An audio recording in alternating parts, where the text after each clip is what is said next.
Germany's Chancellor Olaf Scholz is in Kiev ahead of a planned trip to Moscow on Tuesday. It's part of a flurry of in-person diplomacy by Western leaders who fear that Russia could invade Ukraine at any time. The Kremlin, though, denies planning any such attack. But Ukraine is demanding direct answers from Moscow about why more than 100,000 Russian troops have taken up positions on its borders. Let's go live now to Kiev. Al Jazeera's Natasha Butler is there for us. So Germany's Chancellor is there now in Kiev. What can we expect from him?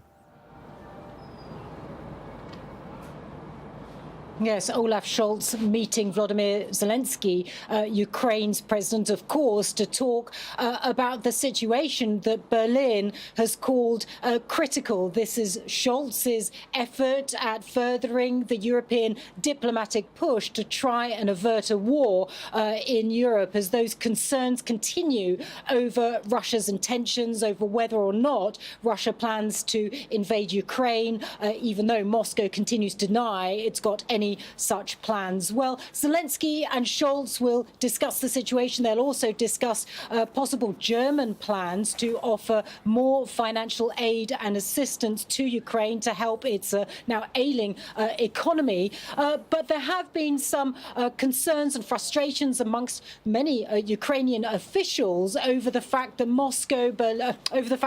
that Berlin still refuses to give any weapons to Ukraine. They would like to see much more military assistance from Germany.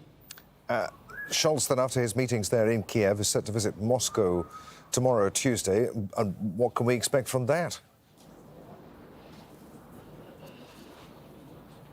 Yes, the German Chancellor will be travelling to Moscow to meet the Russian President Vladimir Putin. He is expected to listen to Russia's security concerns. That's what we understand from the German government. But he will also come with a message that should Russia choose to invade Ukraine, that there will be very swift and severe consequences from Western powers.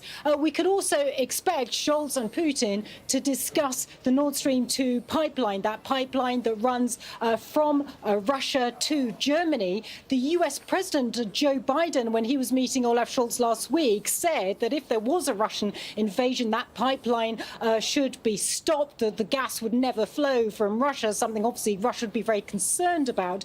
Germany, though, has not been so clear about its intentions, so perhaps we will hear more from Scholz. Some say that could be a card that Germany could play during that meeting.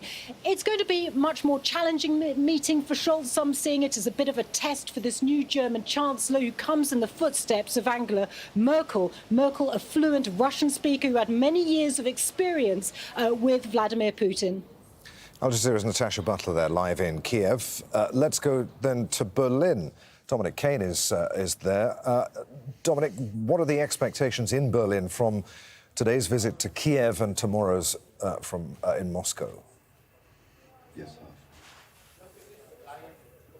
Expectation, well, in terms of expectation, hope might be one way of looking at it. What they are hoping to see is some effect that the Chancellor might have, some ability to transform the situation, some ability to bring the two sides together in a way which would de-escalate things.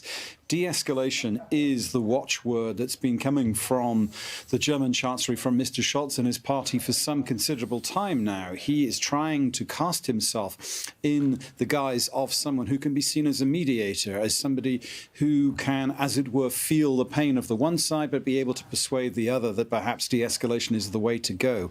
But remember also that whatever the Chancellery here, and indeed the entire government here, expects or hopes, it has to deal with the historical aspects that any German government has to deal with insofar as that part of Eastern and Southeastern Europe is concerned.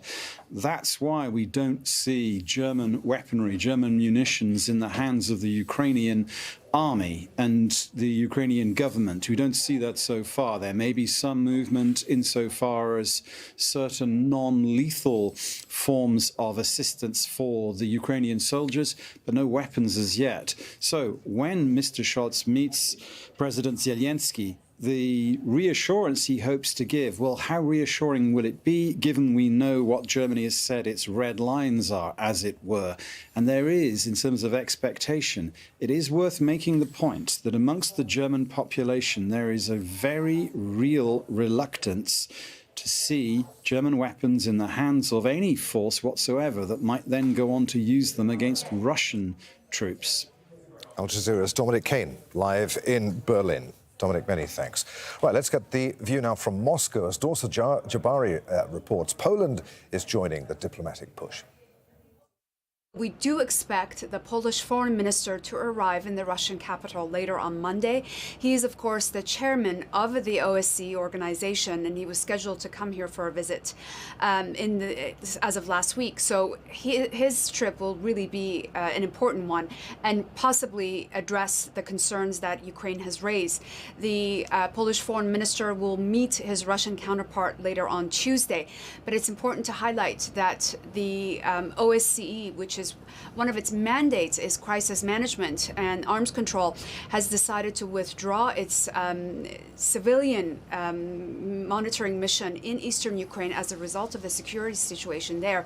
And the Russian Foreign Ministry has reacted to that, saying that it's very, very dangerous because that mission was really the eyes and ears of the world about maintaining the so-called ceasefire that was agreed upon under the Minsk agreement in 2015 that was supposed to have a ceasefire ongoing in that region. But once this OSCE mission is pulled out of there, there really is nobody to monitor that agreement. And that's a cause for concern for the Russians. The Foreign Ministry spokesperson also said that it's very important that this organization is not used as a tool in the political game of what's happening right now. Well, the number of Russian forces in Belarus is the largest since the end of the Cold War. They're engaged in intensive war games that NATO considers a potential prelude to an invasion. Al Jazeera's Step Varson reports now from an airfield near the border with Ukraine. At the Zabrovka airfield, Russian helicopter gunships take to the air. Nearby, dozens of Russian trucks leave the training grounds. Armored personnel carriers are transported towards the border with Ukraine. The south of Belarus looks like a Russian military zone. This abandoned airfield in Zabrovka near the city of Homel is one of the 12 areas where Russia and Belarus are conducting joint drills, known as Allied Resolve. Visitors are not allowed in, but local people tell us the airstrip is in bad shape and has recently been used for sports competitions. Footage released by the Russian Ministry of Defense shows state-of-the-art military equipment in action near the border between Belarus and Ukraine and NATO. Several divisions of S-400 missile defense systems and dozens of Sukhoi fighter jets are taking part in the exercises. In response to questions from the Baltic states, Belarus has confirmed that Russian forces are also active outside the scope of these drills. Some military units and subunits from the Eastern Military District of the Armed Forces of the Russian Federation are performing tasks outside the framework of the exercise. They have been deployed and are performing practical measures to guard the southern state border, where there are no opportunities to reinforce it using border patrol units of the Republic of Belarus. There are a lot of questions about the exact size and the real purpose of these exercises happening around 20 kilometers from the border with Ukraine. For sure, Russian forces are a lot more active this close to the Ukrainian capital Kiev, a lot more active than they've had been since the end of the Cold War. But for many here, it's hard to believe that war is imminent.